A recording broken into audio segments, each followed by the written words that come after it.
Hi, I'm Barb, and today I want to make a gluten-free, dairy-free chocolate cake.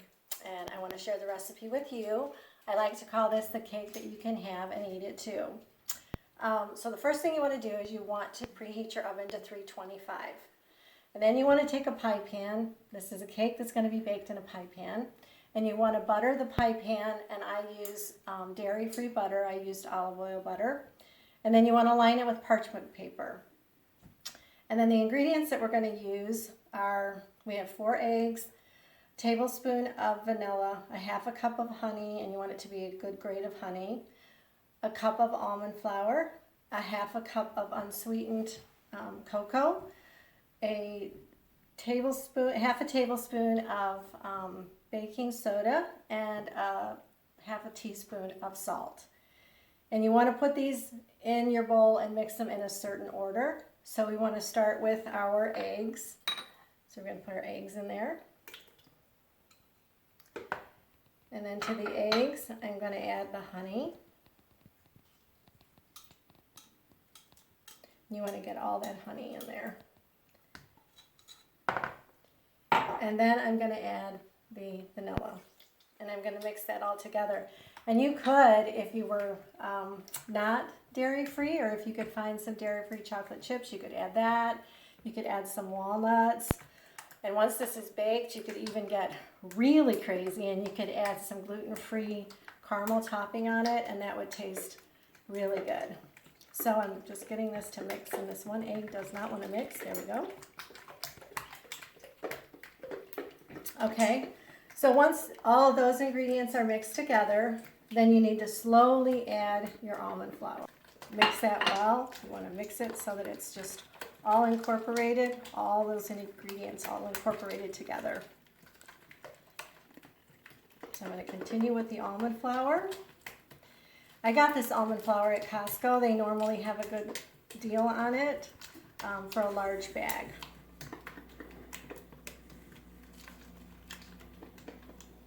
And we are almost finished with the almond flour.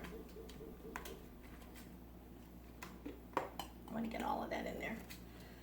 Okay, so once the almond flour is all mixed together, then you want to let your ingredients sit for about 10 minutes. That'll help the almond flour absorb all the other ingredients and bake and be a very moist cake. So we'll just let that sit. So my batter has rested for 10 minutes, and you can see it's all nice and incorporated and it's all mixed together. So the next thing you're going to do is you're going to take your cocoa, and that's going to be put into the batter slowly as well. Keep whisking. Now it's starting to feel like chocolate.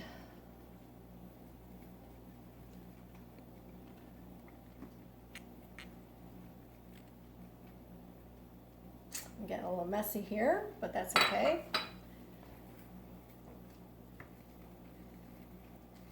So I'm just making sure I'm getting that all along the rim.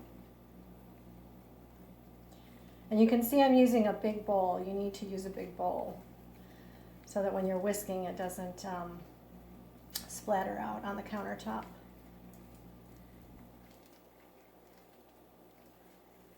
Okay, that looks pretty good. Just get some of that off of the side of the bowl there. The next thing we're going to put in is our baking soda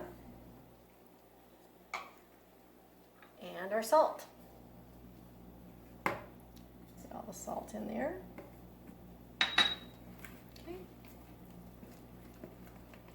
All right, it's smelling like chocolate, looking like chocolate. We are in good shape here.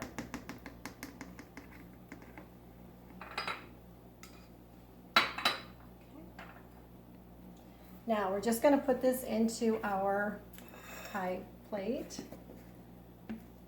And your batter is going to be thin, and that's fine. That's perfectly fine.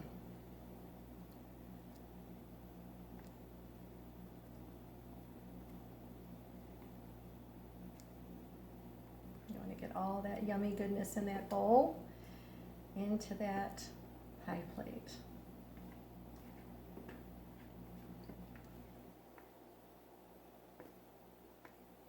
If you wanted to at this point, you could put some walnuts or pecans on top of this, and that would taste great.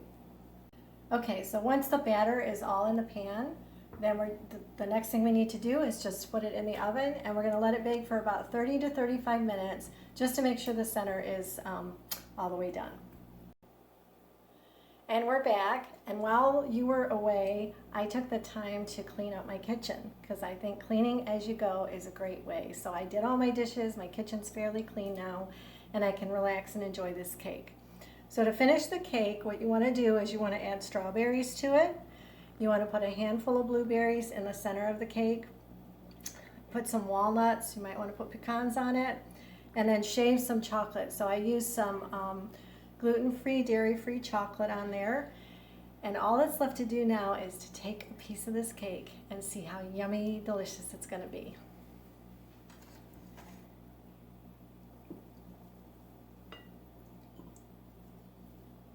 I'm just taking a small piece, but clearly I would take a larger piece later. There we go. Okay.